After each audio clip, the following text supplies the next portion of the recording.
يا خبر ابيض، رمضان قرب ولسه البيت يضرب يقلب. لازم لنا دورة تنظيف عميق عشان خاطر انا في رمضان ببقى فرهودة خالص خالص بصراحة، مش بقدر اروق او كده، بجوع كتير قوي، فمش بقدر خالص على موضوع الترويق ده في رمضان.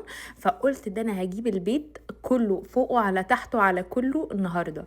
قمت قعدت اروق في يوم الاحد اللي هو الاجازه بتاعي، وهنا رينو لبس لي سبايدر مان، وبالمناسبه هو اللي بيختار هدومي يا جماعه.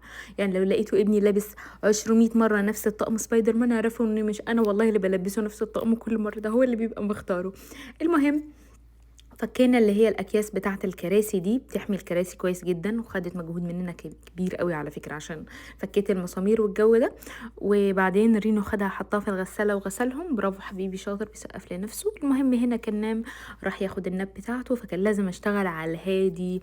فقلت بقى ايه، اروح استغل الفرصه دي واطلع في البلكونه عشان خاطر ما اعملش دوشه وكده وصحي. وانا بعمل في البلكونه لقيت الالوفيرا بتاعتي مقلبظه كده، وقمت واخده منها واحده وقلت اعمل بيها ماسك لشعري، وقلت ادلع نفسي شويه بقى في نص اليوم، ما هو مش كله ضرب ضرب ضرب، في شويه شتيمه بقى في النص كده. فالمهم عملت ماسك لشعري، وبعدين رجعت تاني اروق. ومش بس ترويق كمان، ده انا طقت في دماغي ان انا اغير اماكن العفش. قلت يا سلام بقى لو حطينا السفر دي عند الشباك مش هتطلع ألذ؟ هنا بقى كنت بفكر كده مع نفسي، لا حسيت ايه ده تطلع ألذ.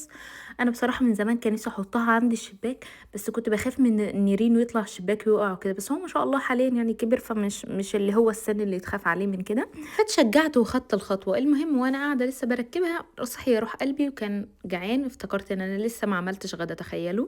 فالمهم طلعت له الحلوه دي، بالمناسبه دي بيض مسلوق مع كاكاو مش شوكليت خالص. وبعدين رحنا دخلنا نعمل اكل في المطبخ انا وهو.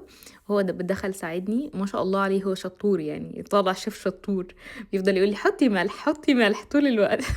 المهم عملنا بطاطس مشويه وسلمون، وعملت جنبهم رز، وهنا عملت السلطه. وبحب قوي احط على السلطه جبنه، بتطلع طعمها لذيذ جدا جدا بصراحه. وحاليا مؤخرا بقيت احط ليمون، ما كنتش احب الليمون خالص. وده كان شكل الاكل بتاعنا، حطيت عليه ليمون برضو. سبحان الله الانسان بيتغير، ما كنتش اطيق الليمون ده والله. المهم خلصنا الحمد لله اكل، وبعدين حطيت المواعين في الغساله. وربنا يا رب يا رب لو وصلتوا لحد الفيديو ده، يا رب كل اللي وصلوا لحد هنا لو ما عندهمش غسالة اطباق يرزقهم بغسالة اطباق، لان بجد ايدي ورجلي في المطبخ. ويا سلام بقى لو يخترعوا غسالة تلم الاطباق وتحطها بقى، وتحطها بنفسها بقى فيها، يا سلام يبقوا كده عملوا الواجب وزيادة معايا. صراحة يا رب يا رب يرزق بيها كل الستات يا رب. جميلة جدا، اختراع جميل قوي. المهم حطيت فيها الاطباق، وجينا بقى نعلق زينة رمضان. وطبعا بس في النص كده كنت اديت شاور لرينو، وهو اللي كمان اختار الديناصور ده عشان يلبسه. المهم جبنا الكفر بتاع الكراسي وركبناه خلاص، كانت الدنيا بدأت تبقى ليل يا جماعه، انتوا متخيلين انا كل ده ما قعدتش من 10 الصبح والله. المهم مش مشكلة، بس أهم حاجة البيت يطلع رايق ولذيذ. خلصت ورجعت تاني أروق وأمسح البيت تاني كده مسحة على الوش. والمكنسة دي لذيذة، سألتوني عنها كتير، أنا كنت عاملة لكم فيديو عنها تفصيل، ادخلوا دوروا في الفيديوهات شوية. المهم ده كان شكل زينة رمضان في الآخر، وكان شكل البيت ما شاء الله رايق، وريحة بخور جميلة، وأجواء كده عسل قوي. كل سنة وأنتم طيبين، يا رب يديم علينا البهجة ويخلي الأيام كلها حلوة كده، والبيوت كلها فيها ريحة حلوة ورايقة ونظيفة دايما يا رب. ما توسخش دايما.